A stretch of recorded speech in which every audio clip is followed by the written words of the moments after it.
नमस्कार, जोहार। मेरा नाम है जितेंद्र और आप देख रहे हैं जेडी मीडिया। चलिए जानते हैं झारखंड की 25 बड़ी खबरों को। आज की पहली और बड़ी खबर, झारखंड स्थापना दिवस पर सबसे बड़ी अपडेट। रांची के मोरहाबादी मैदान में बृहत आयोजन। मुख्यमंत्री ने कहा, ग्रामीण अर्थव्यवस्था पर जोर दिया जाएगा। बात चले कि झारखंड स्थापना के 22 साल पूरे हो रहे हैं। झारखंड की राजधानी रांची के मोरहाबादी मैदान में राज्य स्तरीय कार्यक्रम आयोजित किया गया। इस दौरान राज्य की कई योजनाओं का शुभारंभ किया गया है। राज्य के मुख्यमंत्री हेमंत सोरेन ने इस बृहत कार्यक्रम में संबोधित करते हुए कहा, झारखंड पूरे देश में खनिज संपदाओं को लेकर अलग पहचान बनाता है। साथ ही यह भी पता होना चाहिए कि खनिज के साथ यह वीरों की भी धरती है। आज राज्य का सिर्फ स्थापना दिवस नहीं है, बल्कि भगवान बिरसा मुंडा की जयंती भी है। हमारे पूर्वजों ने अपने हक और अधिकार को लेकर संघर्ष किया था और कई लड़ाई लड़ी थी। तो वहीं अगली बड़ी खबर क्या आ रही है, खिलाड़ियों के लिए बेहतर अवसर प्रदान करेंगे आलमगीर आलम। ग्रामीण विकास मंत्री आलमगीर आलम ने स्थापना दिवस के कार्यक्रम में झारखंड में खेल प्रतिभाओं को निखारने के लिए चर्चा करते हुए कहा कि क्रिकेट, हॉकी और फुटबॉल के लिए जाना जाता है। हमारी सरकार ने हर पंचायत में एक स्टेडियम बनाने का निर्णय लिया है। तो वहीं अगली खबर क्या है, सरकार ने वो सब कर दिखाया जो पहले एक सरकार नहीं कर पाई। सत्यानंद ओझा ने ऐसा कहा। प्रदेश के राष्ट्रीय जनता दल के नेता और झारखंड के श्रम मंत्री सत्यानंद ओझा ने झारखंड स्थापना दिवस पर समारोह में सरकार के कार्यों की चर्चा करते हुए कहा, सीएम ने जो कहा वह करके दिखाया, जो 20 साल में कोई सरकार नहीं कर सकी। पात्र शिक्षकों को उनका अधिकार दिया, बुजुर्गों को पेंशन मिली, सहायता निधि की समस्या का समाधान किया, जेपीएससी के रिक्त पदों को भरकर युवाओं को नौकरी भी मिली।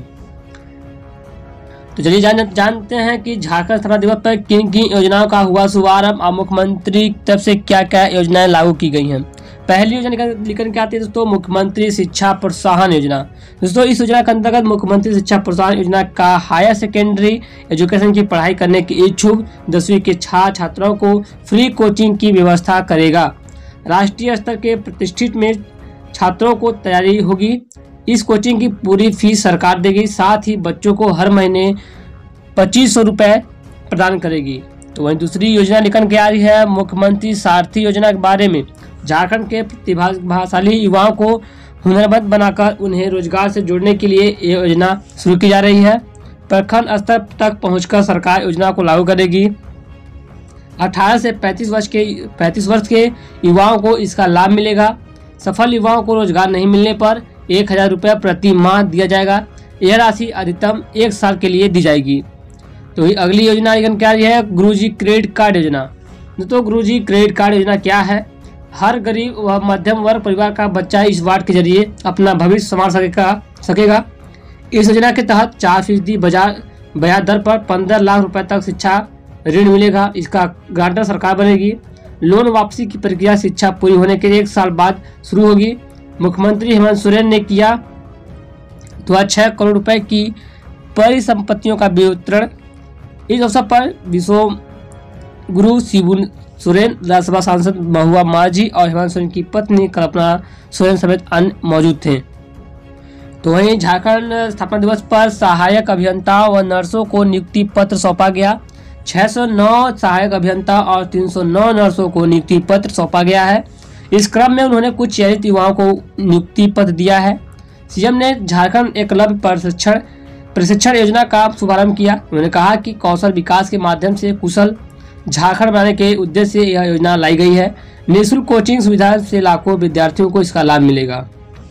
तो बता दें कि वहीं हेमंत सोरेन ने भगवान बिरसा मुंडा के समाधि स्थल पहुंचे, वहां उन्होंने श्रद्धांजलि अर्पित की। चले कि बिरसा मुंडा जयंती पर सबसे बड़े ओकर स्थित भगवान बिरसा मुंडा के समाधि स्थल पर पहुंचे और धरती आबा को मल्यार्पण कर श्रद्धा संपूर्ण अर्पित की। इसके बाद वह भगवान बिरसा मुंडा की जन्मस्थली उलिहातू के लिए रवाना हो गए। पता चले कि आज के शाम में सरकारी कार्यक्रम के बाद शाम में सांस्कृतिक कार्यक्रम का भी आयोजन किया गया है। आदरणीय राष्ट्रपति द्रौपदी मुर्मू के रांची से लौटने के बाद मुख्यमंत्री हेमंत सोरेन सीधे मोरहाबादी मैदान पहुंचे। मोरहाबादी मैदान में राज्य स्तरीय कार्यक्रम आयोजित है। कार्यक्रम में 2 चरणों में होगा। राज्य स्थापना दिवस का कार्यक्रम दोपहर 12 बजे से शुरू हुआ था और 2 बजे तक खत्म हो चुका है। इस दौरान मुख्यमंत्री कई योजना की शुरुआत किए। शाम में सांस्कृतिक कार्यक्रम की व्यवस्था भी की गई है। तो वहीं अगली बड़ी खबर निकल के आ रही है, गुणवत्तापूर्ण प्रशिक्षण देने में कठिनाई। राज्य के पुलिस प्रशिक्षण संस्थानों में प्रशिक्षकों की भारी कमी, समय पर ट्रेनिंग देना मुश्किल। पता चले कि झारखंड के पुलिस प्रशिक्षण संस्थानों में प्रशिक्षकों की भारी कमी है। प्रशिक्षण संस्थानों में कार्यरत पदस्थापित कर्मी कतिपय कारणों व अन्य स्थानों पर प्रतिनियुक्त हैं अथवा कार्यरत हैं, जिससे समय पर गुणवत्तापूर्ण प्रशिक्षण देने में कठिनाई हो रही है। पुलिसकर्मियों पदाधिकारियों के अनिवार्य प्रशिक्षण में विलंब के कारण उनकी प्रोन्नति अथवा संशोधित MSCP योजना का लाभ असमय प्राप्त नहीं होता है। इससे न सिर्फ पुलिसकर्मियों का मनोबल बल्कि कार्य दक्षता दोनों प्रभावित हो रहे हैं। तो ये आपको पता चले कि झारखंड में आज द्रौपदी मुर्मू प्रस्थान की थी और बता दें कि उलिहातू में से 164 पक्के घर बनने थे। 5 साल में भी एक भी पूरा नहीं हुआ। डांडी का पानी भी पी रहे बिरसा के वंशज। बता दें कि भगवान बिरसा मुंडा की 147वीं जयंती और झारखंड के 22वें स्थापना दिवस पर राष्ट्रपति द्रौपदी मुर्मू मंगलवार सुबह 8:30 बजे पहुंची। विमान से रांची आएंगी। रांची एयरपोर्ट से होकर वो हेलीकॉप्टर से भगवान बिरसा मुंडा के का उड़ती पहुंची और बिरसा प्रतिमा पर माल्यार्पण करके उनके वंशज से मिली और करीब 1 घंटा वहां आने के बाद सुबह 11 बजे वो रांची एयरपोर्ट के लिए रवाना हुई और जबलपुर के लिए रवाना हो गई। तो वहीं आपको पता चले कि दिल्ली की 5 ट्रेनों में सिर्फ हटिया आनंद विहार पर कोहरे का खतरा। रेलवे ने 3 महीने के लिए परिचालन किया रद्द। बता दें कि रेलवे अपने अनोखे फैसलों को लेकर आए दिन सुर्खियों में रहता है। नया मामला रांची दिल्ली रूट पर चलने वाली ट्रेनों को लेकर है। रेलवे ने इस रूट पर चलने वाली 5 ट्रेनों में से एक ट्रेन हटिया आनंद विहार हटिया एक्सप्रेस को अगले 3 महीने के लिए रद्द कर दिया है। इसके पीछे का कारण कोहरा बताया है। आश्चर्य की बात यह है कि कोहरे का असर सिर्फ इसी ट्रेन पर पड़ेगा। बाकी इस रूट की अन्य ट्रेनें राजधानी, गरीब रथ, हटिया, जम्बूतवी और संपर्क क्रांति एक्सप्रेस पर कोहरे का कोई असर नहीं पड़ेगा। रेलवे के निर्णय के अनुसार हटिया आनंद विहार टर्मिनल त्रिसप्ताहिक ट्रेन 1 दिसंबर 2022 से 28 फरवरी 2023 तक हटिया स्टेशन से रद्द रहेगी। वहीं आनंद विहार टर्मिनल हटिया ट्रेन 2 दिसंबर से 1 मार्च 2023 तक आनंद विहार स्टेशन से रद्द रहेगी। तो वहीं झारखंड स्थापना दिवस में हेमंत सोरेन बोले, अगले 5 साल में झारखंड के हर खेत में पहुंचेगा पानी। सीएम हेमंत सोरेन की बड़ी घोषणा। बता दें कि झारखंड स्थापना दिवस के मौके पर सीएम हेमंत सोरेन ने कहा कि राज्य के हर खेत में अगले 5 साल में पानी पहुंच जाएगा। कहा कि 20 सालों तक झारखंड के किसानों के खेतों तक पानी नहीं पहुंच पाया। इसको लेकर हमने बड़े पैमाने पर योजना बनाई है, काम भी शुरू कर दिया गया है। अगले 5 साल में इस राज्य के हर खेत में पानी पहुंचेगा। वहीं 31 लाख किसानों को मिलेगी आर्थिक सहायता। पता चले कि राजधानी रांची के मोरहाबादी मैदान में आयोजित समारोह को संबोधित करते हुए सीएम श्री सोरेन ने कहा कि प्रखंडों में शिविर लगाने के बाद अब गांव पंचायत में शिविर लगेंगे। अब अधिकारी आपके घर तक सरकारी योजनाओं को लेकर जाएंगे और उन योजनाओं से आपको जोड़ेंगे। कहा कि गांव पंचायत में शिविर आयोजित कर 31 लाख किसानों का चयन किया जाएगा और उन्हें आर्थिक सहायता प्रदान की जाएगी। तो वहीं अगली बड़ी खबर निकल के आ रही है। राज्य के 226 प्रखंड सूखा घोषित। मालूम होगा कि झारखंड सरकार ने राज्य के सुखाड़ की स्थिति को देखते हुए राज्य के 22 जिलों के 226 प्रखंड को सूखाग्रस्त घोषित किया है, जहां राज्य सरकार अपने स्तर से सूखा राहत योजना चलाने की बात कही है। इसके तहत सूखा प्रभावित किसानों को 3,500 रुपये अग्रिम सहायता के रूप में दिया जाएगा। तो यह चले कि राहुल गांधी का RSS बीजेपी पर हमला। बिरसा मुंडा की विचारधारा पर हमला करने का लगाया आरोप है। चले कि कांग्रेस के पूर्व अध्यक्ष राहुल गांधी पिछले 70 दिनों से भारत छोड़ो यात्रा कर रहे हैं। राहुल की यह यात्रा मंगलवार को अपने 69वें दिन में प्रवेश कर गई है और यह दिन में हिंगोली से शुरू होकर महाराष्ट्र के विदर्भ क्षेत्र में वाशिम जिले में पहुंची। महाराष्ट्र में एक जनसभा को संबोधित करते हुए राहुल गांधी ने झारखंड के वीर शहीद भगवान बिरसा मुंडा को उनकी जयंती पर याद किया और श्रद्धा सुमन अर्पित की। इस दौरान उन्होंने भारतीय जनता पार्टी और RSS पर बड़ा हमला किया है। तो वहीं एक बड़ी खबर निकल के आ रही है। झारखंड के सीएम हेमंत सोरेन के आग्रह को ईडी ने ठुकराया।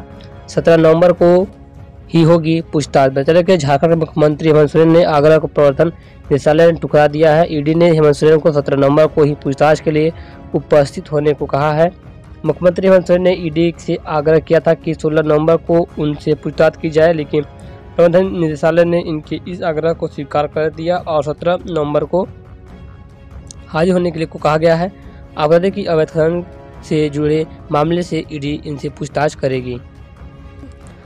तो वहीं अगली बड़ी खबर निकल के आ रही है, झारखंड संयुक्त स्थानक प्रशिक्षित हाई स्कूल शिक्षकों की नियुक्ति प्रक्रिया पर रोक। बताया कि सुप्रीम कोर्ट ने संयुक्त प्रशिक्षित हाई स्कूल शिक्षक प्रतियोगिता परीक्षा 2016 के तहत चल रहे चयन प्रक्रिया पर रोक लगा दी है। साथ ही झारखंड सरकार को नोटिस जारी कर जवाब देने का निर्देश दिया है। मामले की अगली सुनवाई के लिए 28 नवंबर की तिथि निर्धारित की गई है। सुप्रीम कोर्ट के जस्टिस AM आर शाह व जस्टिस हिमा कोहली की खंडपीठ ने अमानना याचिका पर सुनवाई के बाद उक्त आदेश दिए हैं। तो वहीं मुख्यमंत्री हेमंत सोरेन ने कहा कि ग्रामीण अर्थव्यवस्था को इतना मजबूत करेंगे कि लोग राशन कार्ड को फाड़ कर फेंक देंगे। बता दें कि मुख्यमंत्री हेमंत सोरेन ने कहा कि 10 साल में ऐसी ग्रामीण अर्थव्यवस्था बनाएंगे कि गांव का हर व्यक्ति अपना राशन कार्ड फाड़ कर फेंक देगा। उन्होंने कहा कि महंगाई बढ़ी हुई है, इस पर हमारी नज़र है। कोरोना जैसी चुनौती को हमने पार किया है। सुखाड़ राहत के लिए 250 प्रखंडों को चिन्हित किया गया है। अब स्थापना दिवस समारोह समाप्त होने के बाद फिर से शिविर लगाएंगे और किसानों को चिन्हित करके उन्हें अग्रिम राशि उपलब्ध करवाएंगे। फिलहाल तो बस इतना ही थी कुछ आज की सबसे बड़ी अपडेट जो कि सुबह से शाम तक की खबरों में आज पसंद शेयर कीजिए, लाइक कीजिए, चैनल सब्सक्राइब नहीं किया channel subscribe bell icon press कीजिएगा। ऐसी वीडियो पाने के लिए बने रहे जेडी मीडिया के साथ। जय हिंद, वंदे मातरम।